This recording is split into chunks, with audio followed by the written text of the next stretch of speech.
Installed HVAC system components and devices. The reference for these procedures is going to be the reference appendices RA 3.4. Again, can be found at that particular link, or it's also available for you to download on the LMS. So the purpose of these procedures is to verify that residential space cooling systems and heat pumps have the required components to achieve the energy efficiency claimed in the compliance documents. And the overall training goal is to identify HVAC system components and devices requiring HERS inspection and familiarize yourself with testing procedures and associated paperwork. These are the components and devices that we're going to be talking about, and obviously we're also going to be covering the forms associated with these inspections. Fault indicator display, or FID. The fault indicator display, or FID, is a piece of equipment that is installed. Oftentimes it's going to be either adjacent to or part of the existing thermostat. And what it does is it monitors and reports on the status of the refrigerant charge in the system. And this reports back to the occupant through the display on the particular piece of equipment. Now, because of this, this is basically an alternative method of complying with the refrigerant charge verification, because it is monitoring that refrigerant charge. So you don't have to do a subcool or superheat or weigh in. Installing contractor has to do that as part of the initial charge process, but for you to verify, you'll simply indicate whether or not this equipment's working properly. Now, in order for this equipment to be installed and to be used for this verification, it does have to be submitted by the manufacturer for certification to the CEC, and the CEC has to approve it, and basically that approval states that it meets the requirements within the standards for that type of equipment. Now, in the past, this credit's been around for quite a while. It did recently change. It used to be called the Charge Indicator Display, or CID. It is now the FID, Fault Indicator Display, and equipment is in the works, but as of right now, there are no FID pieces of equipment certified, but we will train you on it in the case that a FID does get certified by the CEC. So the verification procedure shall consist of three things. The first one is to confirm that the device is installed on the system. This can be several pieces, the display either as part of a thermostat or next to it, as well as some temperature sensors and whatnot out on the system.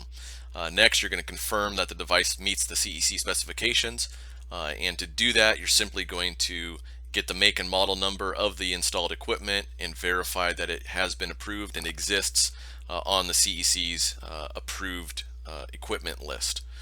And then third, you're going to confirm that the space conditioning system complies with one of the following three procedures. And this is for different types of equipment as well as different outdoor temperatures. So the first one is for an FID with self-diagnostic reporting, and this is when the air temperature is less than 55 degrees. The FID without self-diagnostic, again less than 55, or both types, both self-diagnostic and without, when the outdoor air temperature is equal to or greater than 55 degrees. So let's start with the FID with self-diagnostic reporting, and this is if the outdoor temperature is less than 55 degrees. So the installer has to use the weigh-in method, again because it is less than 55 degrees, when they confirm the initial refrigerant charge on the system. Then when you as the HERS rater need to come out to verify, you're simply going to visually verify the installation of the equipment and that the self-diagnostic reporting function is working within the correct equipment parameters. So you may need to get the user manual for the equipment to verify how it functions and make sure that any reporting on the device, whether it's a readout, whether it's a green light, red light, however that is, make sure that it is reporting and it's reporting in a passing state. If it says that the charge is incorrect, then you will need to notify the installing contractor, and they'll have to come out and correct it before you can pass off that system. Now, for systems that do not have that self-diagnostic reporting feature and the outdoor temperature is less than 55, again, the installer has to use the weigh-in method because it is below 55 degrees. However, the HERS rater, you will have to delay your verification until the temperature rises above 55 degrees Fahrenheit. Once you have that situation, then you will run the cooling system for at least 15 minutes. And that's to let the pressures and everything equalize within the system, just like a standard refrigerant charge test. And you will verify that the FID reports that the system is operating within acceptable parameters. Again, you may need the user manual to identify how it displays those parameters and whether it is passing or failing. And finally, for both types of devices, and you have an outdoor temperature that is equal to or greater than 55 degrees, the installer now has the option. They can use either the weigh-in or standard charge method to confirm the installation of that refrigerant charge. And then you, as the HERS rater, will run the cooling system for at least 15 minutes and verify that the FID reports the system operating within acceptable parameters. So this would be more like your standard refrigerant charge verification. Time delay relay, or TDR. When a system rating specification includes a time delay relay, the installation of the time delay relay shall be verified. So what is a time delay relay, and how does it apply here?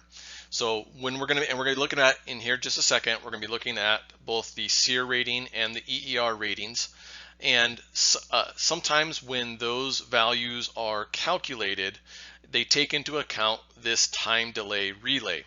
And essentially what this is it's just a time device that is part of the air handler unit.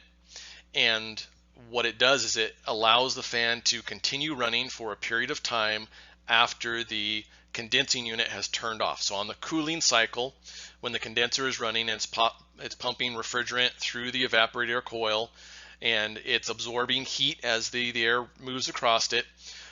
What this does is it allows that to take advantage of the residual heat absorbing ability of the system to continue to absorb some of that heat after the condensing unit has turned off. So it's going to run the fan, it's going to continue to blow the warm air across that coil, absorbing heat for a period of time after the condenser has shut off, just to maximize that efficiency of the system. So it's a very easy procedure. So you turn on the cooling system, you turn up the thermostat so that the compressor stops running, and then you verify the air handler continues to run for at least 30 seconds after the compressor shuts off. If the air handler turns off before 30 seconds, then the verification fails.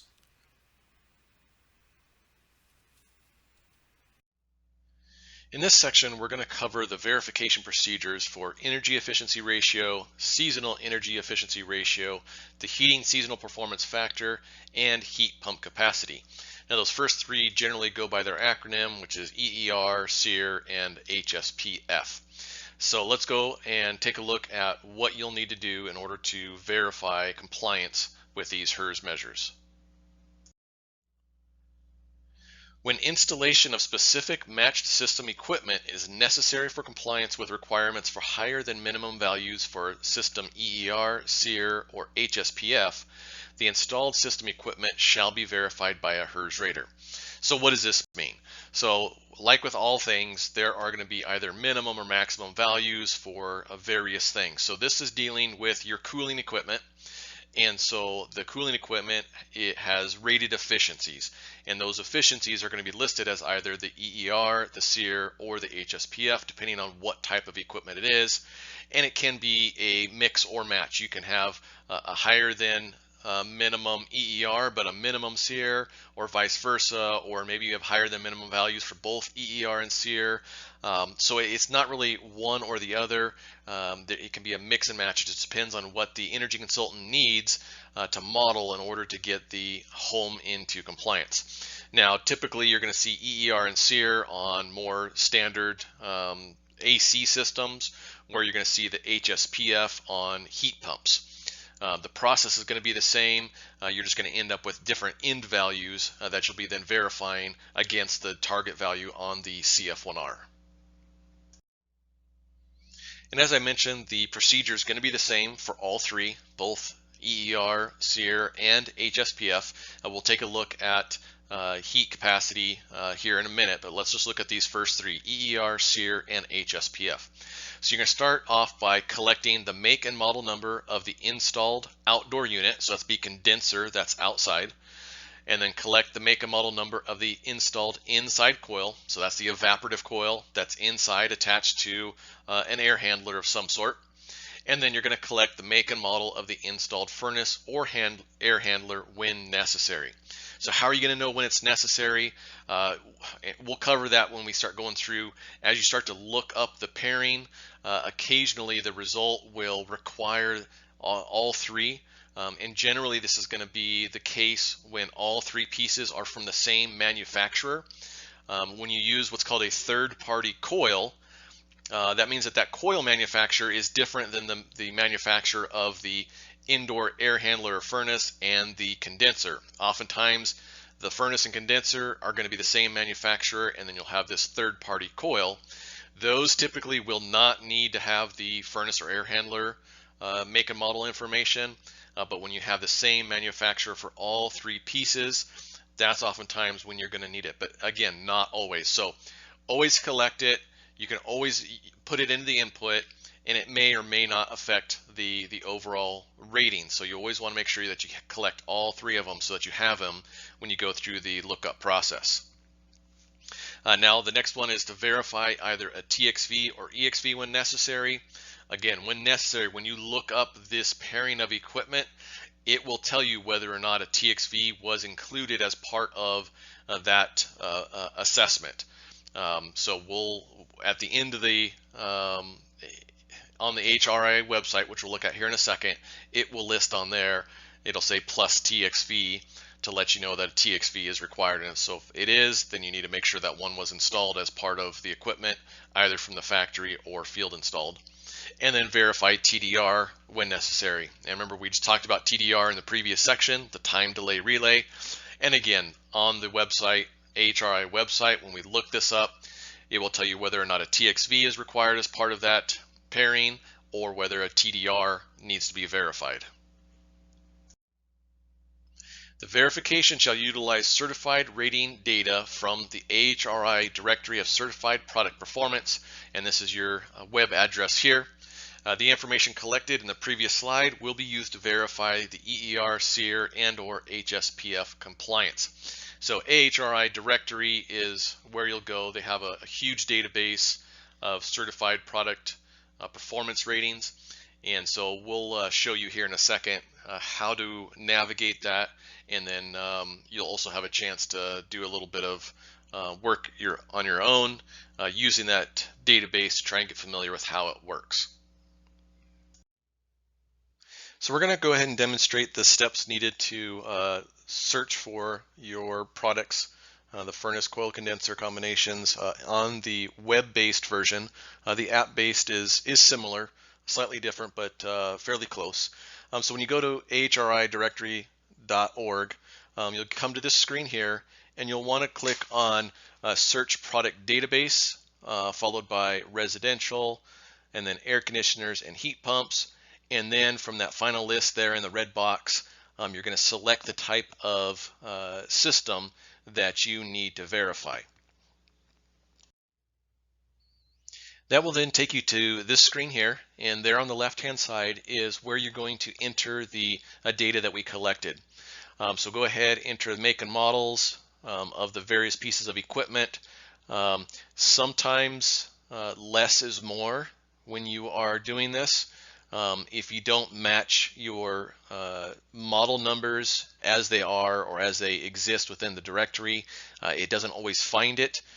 So sometimes you might want to go with just as little as the size. For example, your condenser. If it's a 3-ton condenser, you're going to have like 036 or 36 somewhere in that model number. So sometimes it's best to enter in and start small, and then add characters as you go through and kind of refine your results. This newer version of the directory is much better than what we used to have to use, so it's a little bit more user-friendly. And the app version will actually, as you start typing in that model number, it will provide you with options that you can then select from to help you in entering those values. So once you've entered in the information that you need to search for your equipment, go ahead and click on search, and then it's going to produce a list of results there to the right. So here you can see I entered in just some really basic information, not a whole lot there, but it still did produce results, and it's going to start showing you some of those results. So if you need to, you can see in that list there, you can see complete model numbers. And that's what I'm saying. If you start off small and you do a search, and then you can see, okay, well, these are the characters that the directory shows, and then anywhere you see an asterisk, those asterisks means that it could be different characters, and so they don't list those. So you can go ahead and start expanding out your search criteria to match whatever static characters there are, and that'll help you to whittle down your list to something that's a little bit more easy to search through to find the pairing that you're looking for. So this right here does show you the EER and SEER. If you've got the columns kind of over to the right there, you can see 12 and 14 is in those columns. So that's a quick and easy way to verify once you've found the pairing of equipment. You can see right there 12 and 14. If that's what you're looking for, great. That's your confirmation. If you do want to go a little bit further and generate the actual certificate, then you can see where the arrow's pointing there, that little blue hyperlink. That is the AHRI certified reference number. You will need that number for the CF2R and CF3R. It's a required number. But if you click on that hyperlink, it's then going to generate the actual certificate as a PDF, so you can download it and print it or email it or whatever it is that you would like to do with that. So here is what the actual certificate looks like. You can see there at the top, I've highlighted or I've circled in the box the AHRI number, so it also has it there. And then down near the bottom there, the other box, you can see there's the SEER and the EER value. So those are both listed on there. So again, this certificate, you don't have to generate this, but you do need to have that reference number. The SEER and EER values do need to meet or exceed, means they need to equal to or better than the values that were modeled on the CF1R. And then those are both going to be entered onto the CF2R as well as the CF3R. You as a HERS rater, you're simply verifying this information should already be there on the CF2R. Makes your job a little bit easier. You should be able to just type in that AHRI reference number, search it, verify that those values are correct, and that's all you need before you sign off on the CF3R. Once you finish this section, you will need to complete the additional learning activity to gain additional practice and experience with the verification of equipment efficiencies in the AHRI directory. And now for this, you can use either the web-based directory, which we gave you the web address earlier, or you can use the app, which can be downloaded onto your smartphone or tablet. Personally, I find the app to be a little bit easier to use. It provides you with additional feedback on your search options. That makes it a little bit easier to find what you were looking for, but either one can be utilized to complete the learning activity that you will need to complete after you finish this training module. Now, when heat pump systems are installed and verification of the installed heat pump system capacity is required, the installed heat pump equipment shall be verified using the same procedure as we just saw for EER, SEER, and HSPF verification. Now you will need to record the system's rated heating capacity at 47 degrees Fahrenheit and 17 degrees Fahrenheit if they are published by the product directory. So just like we went into AHRI to get the EER SEER and or HSPF values to compare with the CF1R, you may also need to verify the rated heat pump capacity. And so this is done in two different ways. They measure that capacity at both 47 degrees Fahrenheit and 17 degrees Fahrenheit because these systems are only able to absorb so much heat out of the outdoor air when it's cold, right? So it's winter time, you're trying to heat the inside, so you're trying to absorb any heat from outside and bring it to the inside. And so they rate these at how well it can do that at both 47 degrees Fahrenheit, which is pretty cold, and then at 70 degrees Fahrenheit, which is very cold, so that you can determine how efficient the system is at absorbing that heat and bringing it to the inside of the home. If the installed system rated heating capacities at 47 degrees Fahrenheit and 17 degrees Fahrenheit are equal to or greater than the values that were specified on the certificate of compliance, the system complies. If the product directory does not publish capacity ratings at 17 degrees Fahrenheit, then compliance with capacity at 17 degrees Fahrenheit is not required. So again, you're going to get your values from the AHRI, you're going to compare those to the values on the CF1R. If it's equal to or greater than, it's a pass. And again, if the AHRI values only list a value for 47 degrees, then you're only going to compare the value for 47 degrees with the values on the CF1R. You can just ignore those for the 17. But if the AHRI output has both 47 and 17, then both those values will need to be equal to or greater than the values specified on the CF1R. So now, regardless of whether you're doing EER, SEER, HSPF, or heat pump capacity, you're going to need to go to the CF1R to compare those values. And so here we have the two sections on the CF1R perf, so the performance version of the CF1R, where we're going to find these better than default values. So on the top row there, you can see it's HVAC cooling unit types. You're going to be looking at either columns 4 or 5. And so in column 4 is our EER value, column 5 is our SEER. So your values from AHRI will need to be equal to or greater than those values in order for it to be in compliance. On the next row, this is for our HVAC heat pumps. So this is where we're going to look for our HSPF, our capacity at 47 degrees, and our capacity at 17 degrees. And you're going to find those on rows 4, 5, and 6. So row 4 is your HSPF. Again, you need to be greater than, equal to or greater than, and then the same thing for our capacities at 47 to 17, need to be equal to or greater than. And then we can see there in columns 7 and 8, we also have a SEER and EER value. So again, you've got it broken down. Heat pumps do both heating and cooling, so you may have better than default values modeled for SEER and EER on the heat pump as well. And so you can see them there in columns 7 and 8. And again, equal to or greater than in order for these to comply. And now we'll be talking about the form specifically used for these verifications. The CF3R MEC 25D is going to be used when a fault indicator display, or FID, is installed and verified.